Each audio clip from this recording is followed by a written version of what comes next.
Hello friends, మా ఫ్రెండ్కి బెంగళూరులో జాబ్ వచ్చింది అండ్ సెండ్ ఆఫ్ పార్టీ ఇచ్చాడు. సో ఇదే మంచి టైం అనుకుని మేమైతే బిల్ గట్టిగా చేద్దాం అనుకున్నాం. కానీ వాడు తీసుకువెళ్ళిన రెస్టారెంట్కి మేమైతే ఫిదా అయిపోయాం. From food taste to ambience and food pricing అయితే సూపర్ అసలు అండ్ టూ వర్తి అసలు. మేమేదో బిల్ గట్టిగా చేద్దాం అనుకున్నాం కానీ వాడు బతికిపోయాడు బిల్లు వచ్చిన తర్వాత.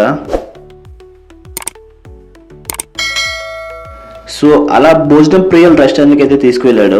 ఇదేంటి పార్టీ అన్నాడు, నైట్ టైం భోజనాలు ఇప్పించేలా ఉన్నాడు ఏంటి అనుకున్నాం. కానీ లోపలికి వెళ్ళాక టేబుల్ మీద బిర్యానీ చూసి ఓకే బిర్యానీ కూడా ఉన్నాయని అర్థమైంది. అమ్మయ్య అనుకున్నా. ఇంకా మెనూ బుక్ చూసినప్పుడు ఇవన్నీ చదవడాలు పాస్ అవడాలు మన వల్ల ఈ పని కాదురా. సర్లే అక్కడ ఫేమస్ బిర్యానీ ఏవో అని అడిగాం. Fry piece and home made pulao అని చెప్పారు. సో అవే ఆర్డర్ చేసాం. నెక్స్ట్ రోజుకి ఏం తిందామని ప్లాన్ చేసుకుంటున్నాం. అప్పట్లోకి ఇంకా బిర్యానీ వచ్చేసింది. బిర్యానీ అయితే వచ్చేసింది. ఫస్ట్ లుక్ ఇంప్రెషన్ అయితే బాగుంది. సో టేస్ట్ కూడా అట్లానే ఉంది.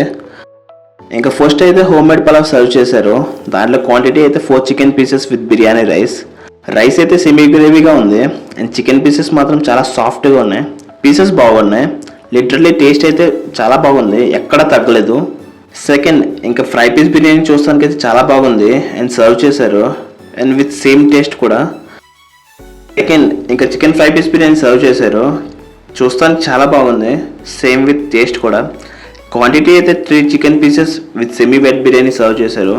ఈ బిర్యానీ మాత్రం సూపర్ ఉంది. అలా ఆనియన్స్తో చికెన్ ముక్క తీసుకుని రైస్తో అలా కలుపుకుని తింటూ ఉంటే సూపర్ అసలు. పీస్ అయితే చాలా మెత్తగా ఉంది, సాఫ్ట్గా. సో అలా అయితే బిర్యానీ అయితే కంప్లీట్ చేస్తాం. 2 బిర్యానీస్ అలా ముగ్గురికి సరిపోయింది అండ్ బిల్ అయితే మాత్రం అసలు ఎక్స్పెక్ట్ చేయలేదు ఇంత లో అవుతుందని. మొత్తం 238 రూపీస్ అయింది 2 బిర్యానీస్కి. బెంగళూరు వెళ్ళే ముందు మా ఫ్రెండ్ అయితే మా బడ్జెట్లో అయితే ఒక మంచి ఫుడ్ తినిపించాడు అండ్ రెస్టారెంట్ కూడా పరిచయం చేశాడు.